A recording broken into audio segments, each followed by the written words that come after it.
Adding data to a tabular module starts with a data connection. The list of types of data sources is large, with all major relational and data warehouse sources available. Whatever you pick, the next step, selecting tables or writing queries, is always required. Once you have the connection to a data source, you can select from a list of tables or choose writing a query. Our example shows the tables listed in a relational database.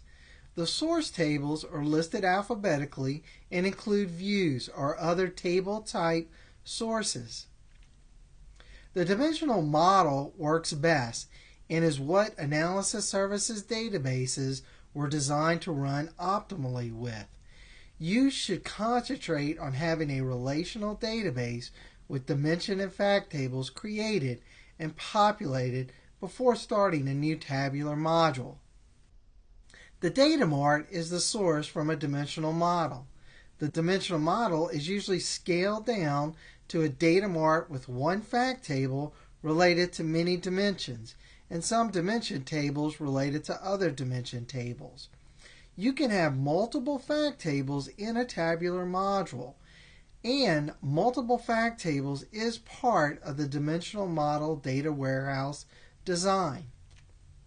The fact table is where the granular measures are located, like sales and order quantity, whereas the dimensions contain the attribute and hierarchies that are used to slice and dice the measures, like product, category, or date features. The date dimension is a very important and has to be designated, but be aware that there's no default way to use it as a role-playing dimension. You can use the DAX language or create multiple connections to the same date dimension table to have role-playing in your system. The multiple queries to the date table will need to have different names. If you are not familiar with a dimensional model, go to the sections The Data Warehouse Model and What is Microsoft Business Intelligence in this training set. Now, let's look at a demonstration on connecting to data sources. First, we'll open up SQL Server Data Tools, either from the icon on our desktop or from the Start menu. Once it is open, we need to create a new project.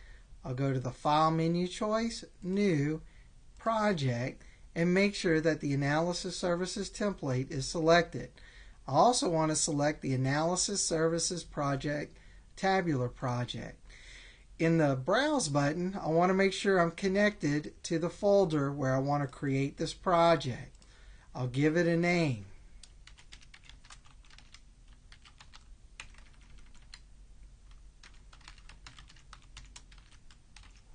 And we'll tell it to create a directory or not create a directory and click OK. Then we'll open the Tabular Module Designer to verify that we have a workspace to connect to for our in-memory analysis services database. We can click the test connection to make sure that our instance is up and running with the tabular module. Once it comes back that it is OK, click OK. We're using SQL Server 2014, so we'll leave the compatibility level alone for now and click OK.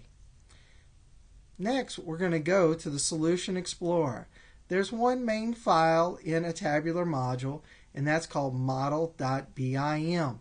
Here's where we do most of our work. We're going to click in the open workspace and go to the Model menu choice. Here, what we want to do is import from data source. Once this window comes up, we want to select Microsoft SQL Server. This will be our relational database engine we are connecting to. We're going to highlight that and click Next. But before we click Next, you can see a list of the different types of data sources available to you. Here we need to specify our server name, and ours is our local instance, so we just put a period. We're going to log on as Windows Authentication, and then in the database name we can drop down the list to select the AdventureWorks DW 2014 database. We can test the connection if we'd like, Click OK and then click Next. We also have to specify how to connect to this database. We're going to say use the service account. When you're designing an analysis services system, you want to make sure your instance is run by an Active Directory account. The Active Directory account needs read permission to the database in order to import this data during the processing. Currently, it's using my login to do that data retrieval.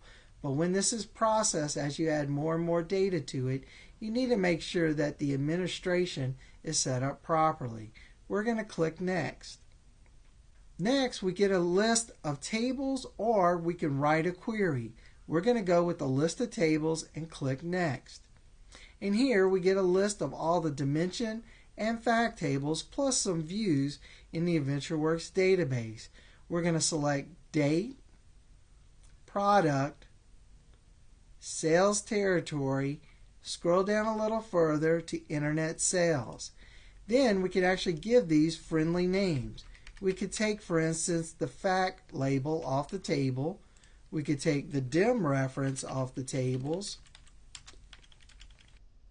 We'll do that for product and date.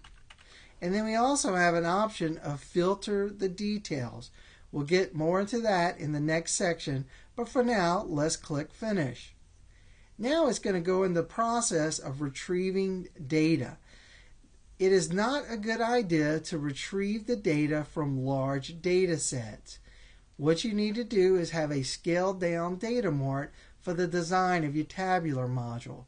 Remember, everything is in memory, so the smaller the data set, the faster things will be. But because it's in memory, the display as we make changes will be apparent to us. We're going to click Close, and we'll see each individual table has been pulled in.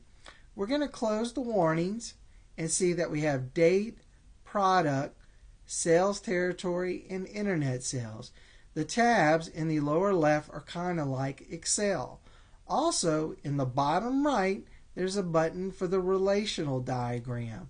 Once we click that, we could see what the data sources was able to extract from the metadata in the database.